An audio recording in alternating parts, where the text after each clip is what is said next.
Is Building Humans, sponsored by Al Mahaba Foundation and Dar El Kalima Publishing. And here we are, the destination.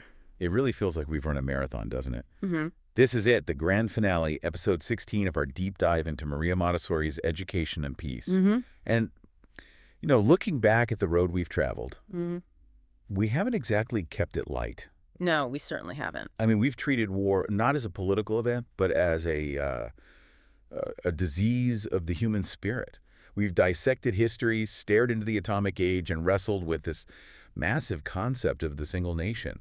It's been heavy. It has been a heavy lift. We've, in a way, been performing an autopsy on modern society to figure out why it keeps trying to self-destruct. Right. And that is exactly where I want to push back a little today because, honestly, the science of peace is fascinating on paper. The history is profound. But I'm picturing a listener right now, maybe a parent, maybe a teacher, and they're driving to work, nodding along, but thinking, okay, this is a beautiful philosophy, but my house is absolute chaos. Tuesday morning problem.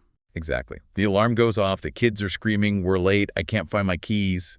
How does a high-level concept like a cosmic task help me with spilled milk and a lost shoe? That is the ultimate question. And frankly, if Montessori left it at theory, this book would just be another utopian fantasy collecting dust. But she isn't. She doesn't. In this final analysis, she pivots hard. Ow. She tells us that peace does not begin with a treaty at the UN. It doesn't start with a handshake between presidents.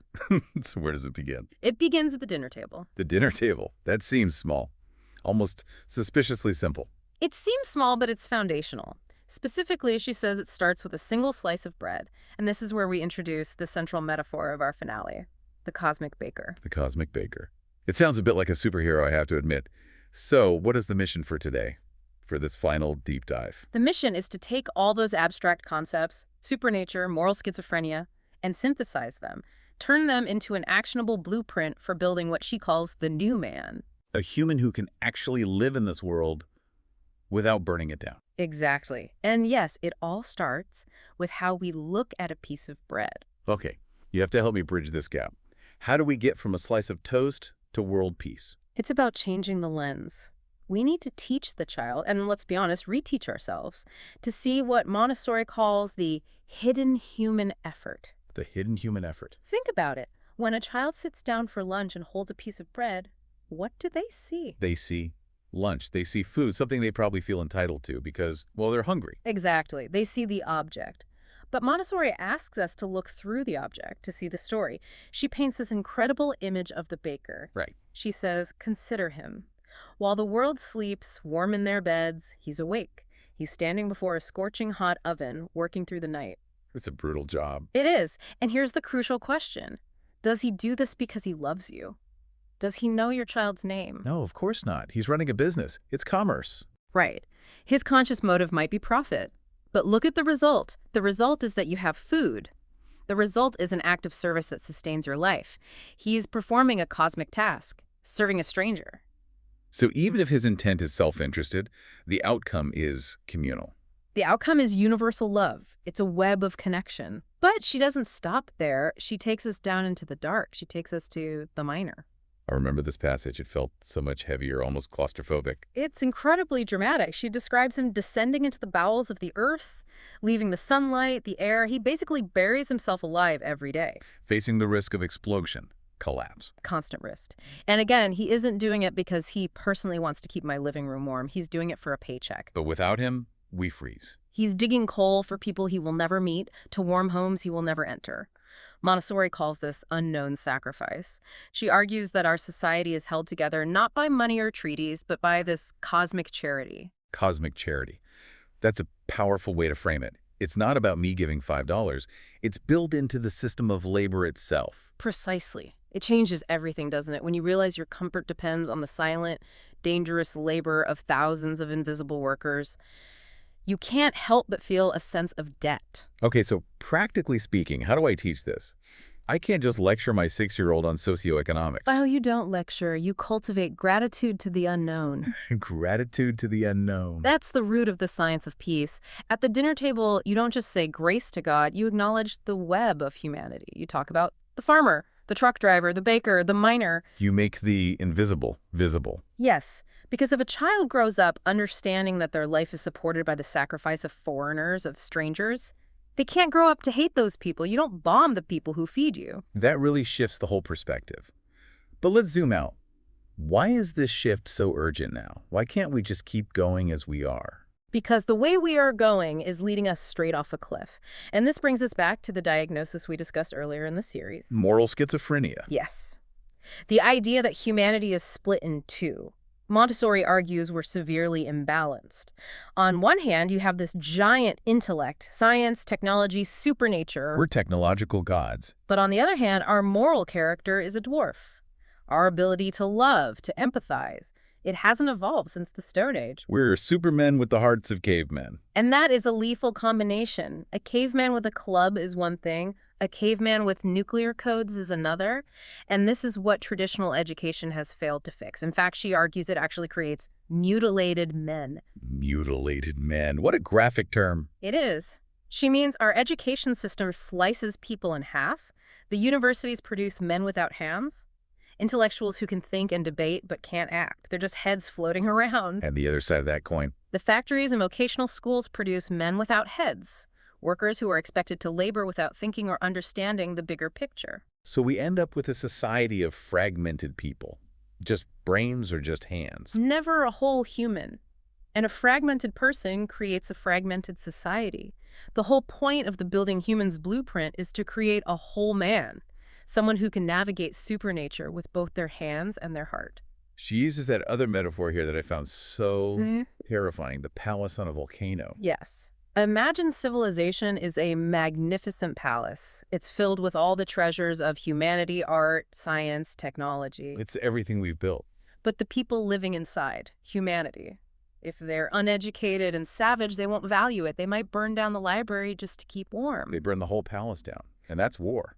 Exactly. And as she said in the very first chapter, what we call peace is only the permanent triumph of war. It's just the ashes. So the solution isn't to destroy the palace, the technology. We can't uninvent the bomb. The only variable we can change is the inhabitant. We have to raise a child who is worthy of the palace. Which brings us to the hero of this story. We've talked about the diagnosis. But where is the solution? The solution is the victim. The victim. The forgotten citizen. The child. This is a theme we've come back to again and again. The child as a marginalized class. Think about it. Workers won their rights. Women won their rights.